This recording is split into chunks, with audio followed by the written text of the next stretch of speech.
폭염주의보가 내리고 있지만 아침 저녁으로는 선선한 바람이 부는 것이 이제 가을의 문턱에 선 것 같습니다. 오늘 옆 사람 보고 미소로 인사하고 대로 칭찬하는데요, 미리 가을 인사합니다. 옆 사람 인사합니다. 사랑하는 성도님, 유난히 길었던 장마와 폭염, 지긋지긋한 코로나에 고생 많으셨습니다. 여름에 흘렸던 땀방울이 올가을에 많은 열매로 맺혀 싱글벙글하세요. 할렐루야. 오늘 설교 제목은 이 시대를 사는 우리에게 꼭 필요한 주제인 것 같습니다. 따라합니다. 격려.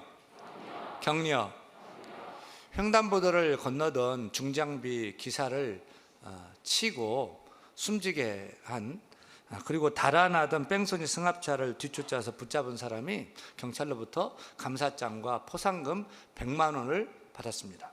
그런데 이 사람이 그 포상금을 가해자와 피해자 가족에게 반반씩 나누어 주고 싶다면서 편지 2통과 함께 포상금을 경찰서로 가져왔습니다. 이에 뺑소니 사고로 남편을 잃은 중장비 기사 부인이 한 통의 편지와 50만 원을 받게 됩니다.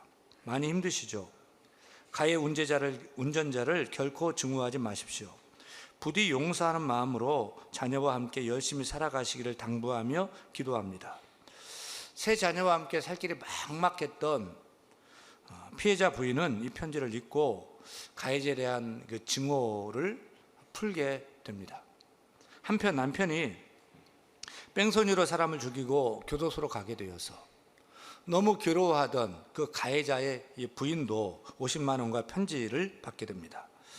갑자기 사고가 나면 빨리 피하고자 하는 것은 인간의 본성입니다.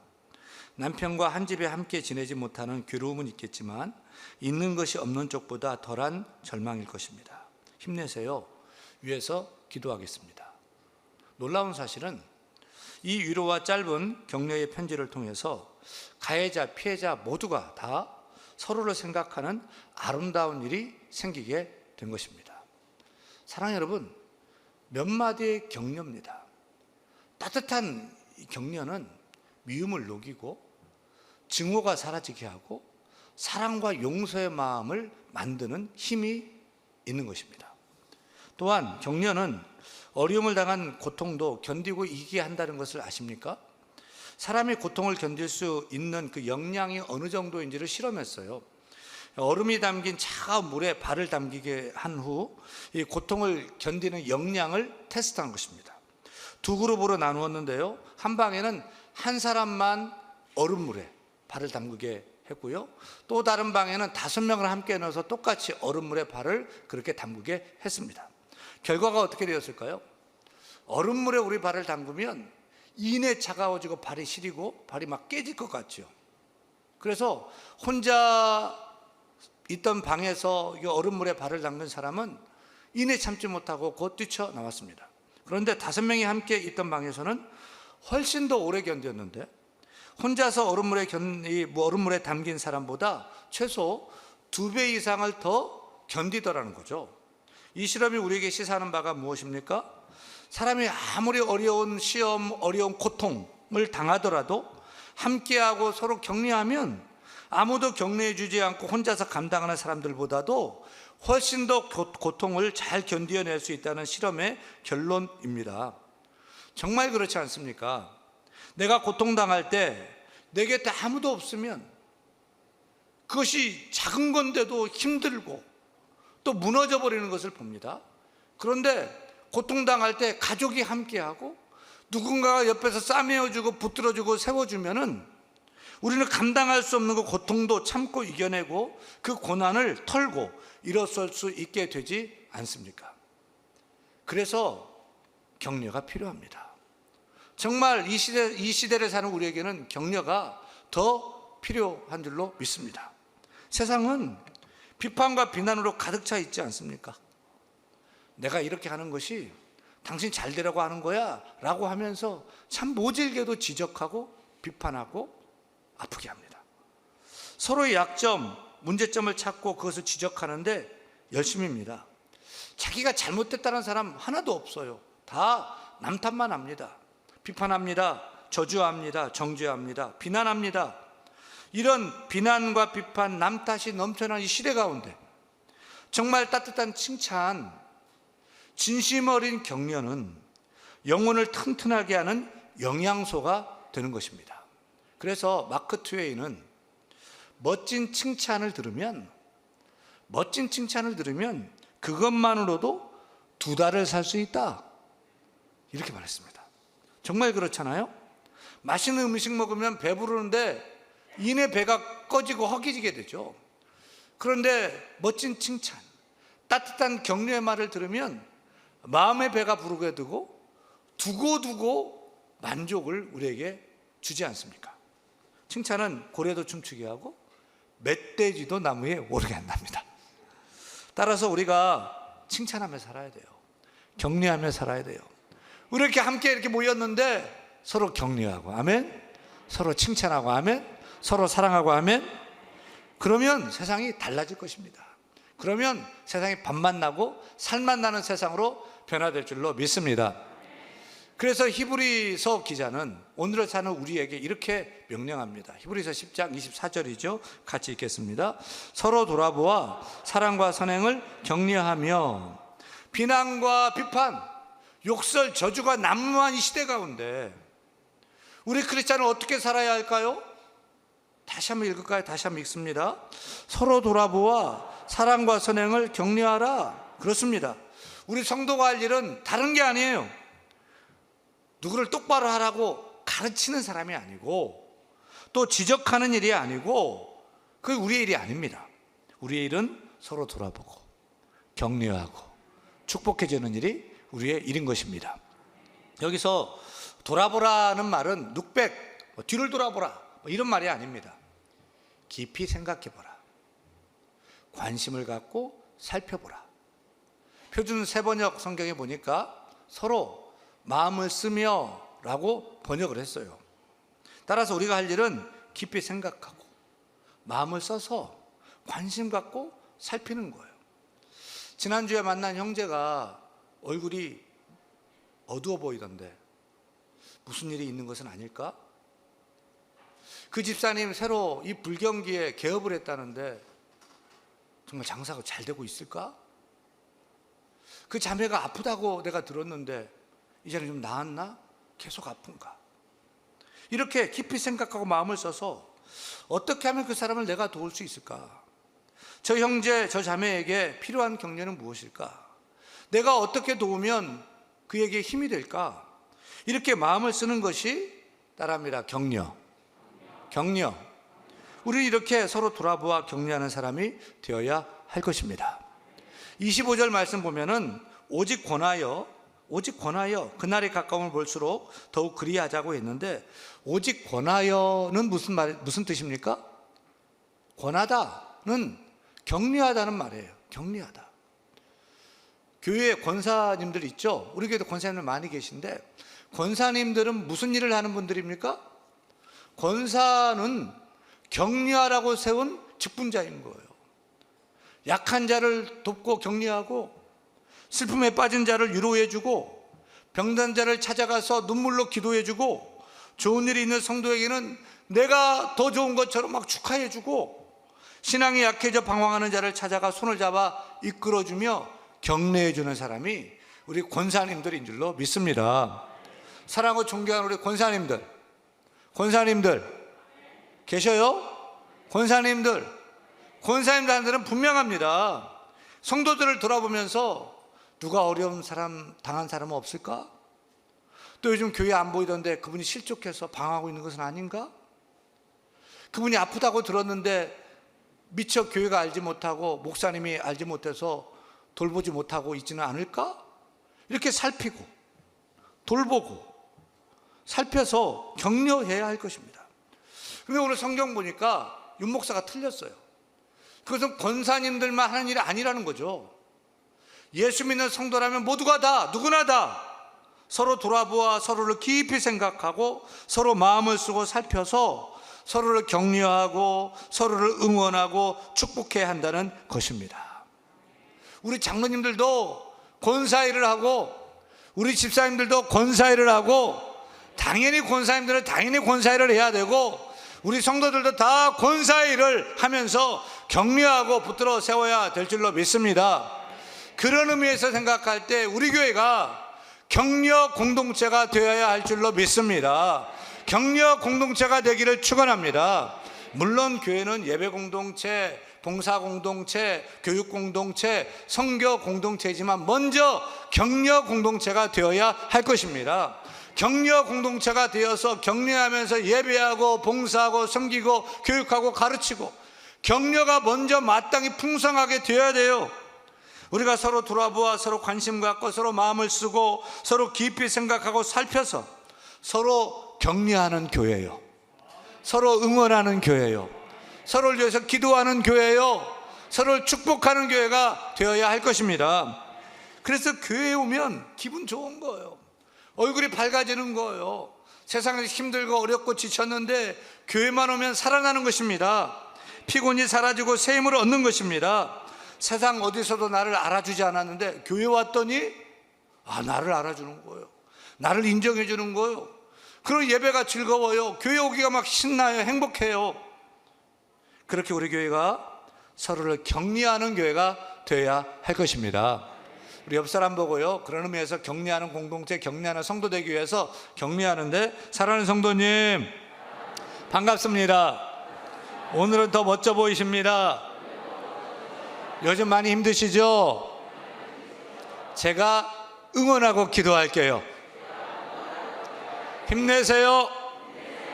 할렐루야. 저는 우리 성도들이 뭘 보면 그걸 가르치고 지적하는 사람, 그거는 다른 사람 뭐 하라고 하고, 여러분은 받아주고 격려하는 사람이 되어주세요. 수고가 많죠. 그때는 참 고마웠어요. 잘 될 거예요. 지금까지도 잘해왔지만 앞으로는 더 잘 될 줄 믿고 제가 기도할게요. 힘내세요. 여러분 격려해 주세요. 응원해 주세요. 축복해 주세요. 그렇게 우리 교회가 격려가 넘치고 격려가 풍성한 교회가 되기를 축원합니다. 그렇다면 그렇게 격려하는 성도, 격려하는 교회가 되기 위해서는 우리가 무엇을 어떻게 해야 될까요? 24절 다시 한번 읽습니다. 서로 돌아보아 사랑과 선행을 격려하며. 그렇습니다. 우리가 무엇을 어떻게 해야 되냐면, 첫째, 사랑과 따르면서 사랑과 선행을 칭찬하기보다 뭐 하자? 격려하자. 여러분, 히브리서 기자는 사랑과 선행을 보고 칭찬하라고 하지 않고 격려하라고 했습니다. 이 주목할 필요가 있어요. 칭찬보다 격려하라는데, 칭찬과 격려가 같은 것입니까? 틀린 것입니까? 얼핏 보면 비슷한 것 같지만 엄밀히 보면 이게 달라요. 칭찬과 격려가 어떻게 다르죠? 그 차이가 뭐죠? 여러분, 칭찬은 잘했을 때, 우리 자녀가 100점 맞아왔어요. 합격했어요. 그때 너무 대견하죠. 너무 좋죠. 그때 칭찬합니까? 격려합니까? 칭찬하죠. 그리고 우리 자녀가 열심히 했어요. 근데 시험을 망쳤어요. 떨어졌어요. 그때 칭찬합니까? 격려합니까? 격려하죠. 괜찮아. 다음에 열심히 해서 하면 좋은 일 있을 거야. 걱정하지 마. 라고 격려하지 않습니까? 칭찬은 상대방에게 잘했다면서 알아주고 보상을 주는 것입니다. 하지만 격려는요, 있는 그대로 상대방을 인정해주고 품어주는 거예요. 칭찬은 어떤 행위나 일에 대한 결과에 대해서 초점을 맞추지만은, 격려는 그 사람에게 집중하는 것입니다. 그래서 칭찬은 잘했으니 더 잘하라고 하는 강박관념을 줄 수 있고요, 나중에 더 잘하지 못하면 그 칭찬, 그 관심도 거둘 수 있다는 불안감도 줄 수가 있어요. 하지만 격려는 있는 그대로, 사실 그대로 인정받고 있다는 신뢰감을 주고 상대방을 편안하고 따뜻하게 해줍니다. 칭찬은 1, 2, 3등만 칭찬받아요. 아니, 금메달만 칭찬받더라고요. 그래서 칭찬은 소수의 잘난 사람에게만 적용이 됩니다. 하지만 격려는 어떻습니까? 등수에 들지 못한 선수들이 얼마나 많습니까? 그렇게 다수의 실패한 사람, 다수의 그 못난 사람에게도 적용되는 것이 격려입니다. 그래서 칭찬은 사람을 교만하게 할 수 있는데, 격려는요, 사람에게 용기를 북돋아주고 새로운 도전을 하게 하지 않습니까?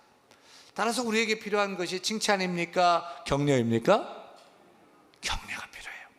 그래서 10마디 칭찬보다도 한마디 격려가 더 낫다는 격언이 있지 않습니까? 사랑하는 여러분, 우리가 잘했으면 잘했다고 칭찬하는 건 너무 중요합니다. 하지만 우리가 좀 부족한 사람, 실패한 사람, 없는 사람, 낙심한 사람, 상처 입고 아파하는 사람, 넘어진 사람을 격려하는 사람이 되어야 하지 않겠습니까?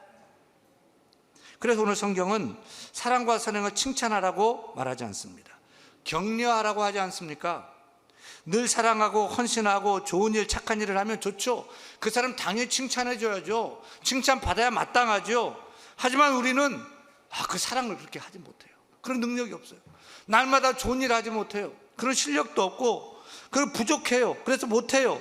때로는 실수도 하고, 안 돼서 낙심도 하고, 게을러서 할 일도 안 하지 않습니까? 그런데 교회 와서까지도 못한다고 지적받고, 없다고 무시받고, 실수한다고 혼나온다면은 정말 우리는 어디에 우리의 마음을 둘 수 있단 말입니까? 여러분, 우리 예수님은 찐 격려자였다는 사실을 아십니까? 바람기가 있어서 남편을 5이나 바꾸어서 마을 사람들에게 비난을 받던 사마리아 성의 우물가의 여인을 예수님 만났는데 죄를 묻지 않아요. 다 알면서 그대로 받아줘요. 그녀를 격려해줘요. 그러자 그녀가 변화됩니다.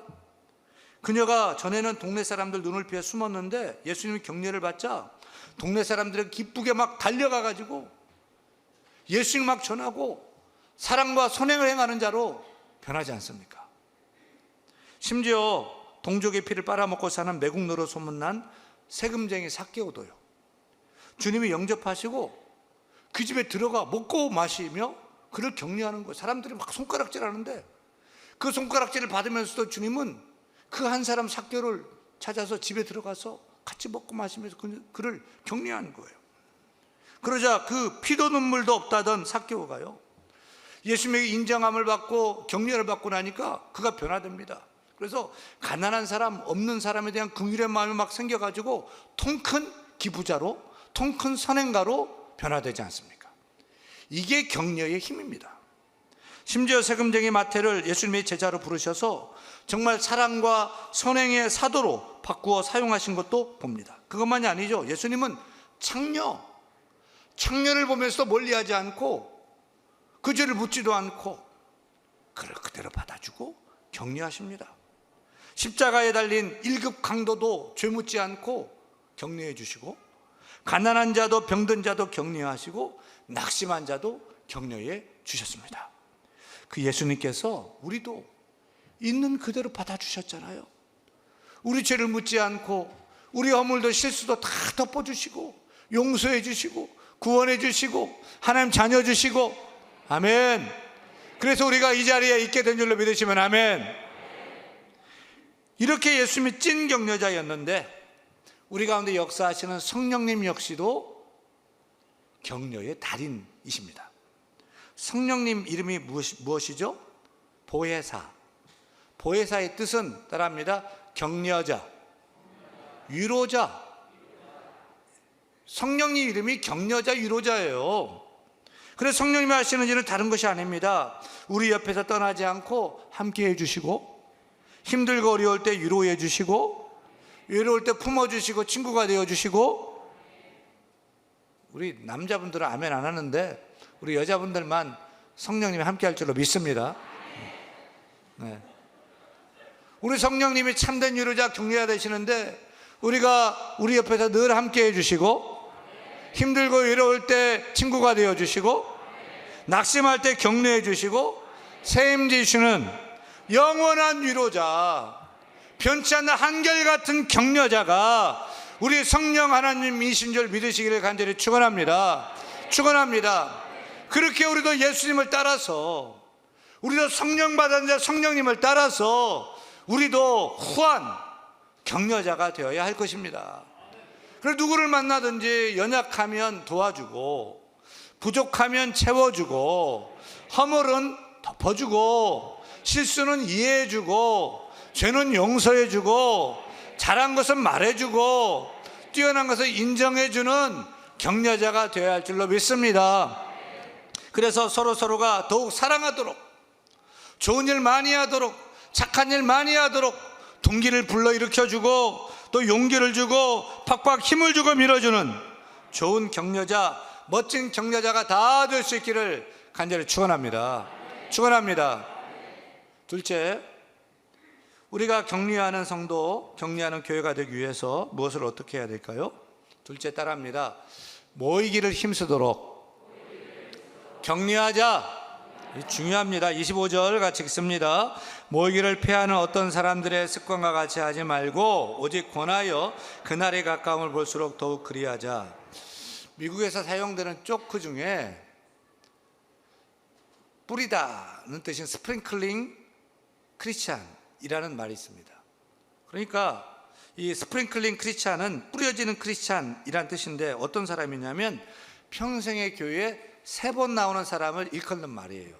첫 번째는 유아 세례 받으러 와서 물이 뿌려지고, 두 번째는 결혼식 가러 교회 와가지고 문을 나설 때 쌀이 뿌려지고, 쌀을 뿌리는 모양이에요.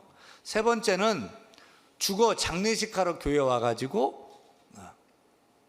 하관할 때 뭐가 뿌려져요? 흙이 뿌려진다는 거예요. 그렇게 평생 교회에 딱 3번만 나오면서 나는 예수 믿어요, 나는 크리스찬이에요, 나는 교인이에요 라고 한다는 거죠. 또 유럽에서는 4바퀴 교인이 있답니다. 그것은 4바퀴를 타고 교회에 오는 신자를 말하는데, 첫째는 유아 세례 때 뭘 타고 와요? 유모차 타고 와요. 두 번째는 결혼식 가러 올 때 자동차를 타고 오고, 세 번째는 죽어 장례식 가러 교회 오는데 뭘 타고 와요? 영구차 타고 교회 온다는 거죠. 그러고 보면 서양 사람이나 우리 한국 사람이나 또 우리나 교회에 모이는 일을 등한시하는 것은 똑같은 것 같은데, 우리 대한의 성도들은 4바퀴가 아니라 2발로 힘차게, 아멘, 평생에 3번만 나오는 것이 아니고 매주마다 교회 나오고요, 매일마다 힘써 보이는 성도가 다 되어야 할 줄로 믿습니다. 오늘 히브리서에서도 이 교회 모임을 피하는 사람들이 참 많았던 것 같아요. 히브리서를 받았던 그 히브리 유대인 공동체, 1세기 유대인 공동체 가운데 로마 황제의 핍박으로 인해서 교회 오면 평안하고 위로받고 축복을 받아야 돼요. 근데 예수 믿는다고 핍박하고 막 죽이고 생명의 위협을 느낀 거죠. 그래서 교회 오기를 꺼리는 성도들이 참 많았답니다. 그래서 히브리 기자가 사정이 그러하니 교회 안 모여도 됩니다 라고 합니까? 신앙은 자유니까 형편대로 하라고 합니까? 아니요. 모이기를 피하는 어떤 사람들의 습관처럼 하지 말고, 안 모이는 사람들처럼 하지 말고, 우리는 서로 권하여 서로 격려해서 모이기를 힘써야 합니다 라고 기록하고 있습니다. 사랑하는 여러분, 오늘도 모이기를 피하고 꺼리는 사람들이 많습니다. 자기 일을 할 일은 다 하면서 신앙생활은 뒷전입니다. 이 모임 저 모임 다 참석하면서 교회 모임은 꺼립니다. 지금까지 우리 교회에서 코로나 이 팬데믹 가운데 3년을 지내왔지만 교회 내에서 다른 사람에게 감염된 사례는 한 건도 없었습니다. 이게 수백 명이 수천 명이 같이 예배하고 신앙생활하고 부딪히지만 철저하게 반각하면서 예배하고 여러분 교육하고 지도하기 때문에 한 사람도 교회 내에서 확진된 사람은 없었습니다. 다 밖에서 걸려가지고 온 것이지 교회 내에서 걸린 사람은 단 한 사람도 없었습니다. 그런데 교회에 오면 코로나 걸릴지 모른다면서 다른 일은 열심히 모이면서도 교회 모임은 피합니다.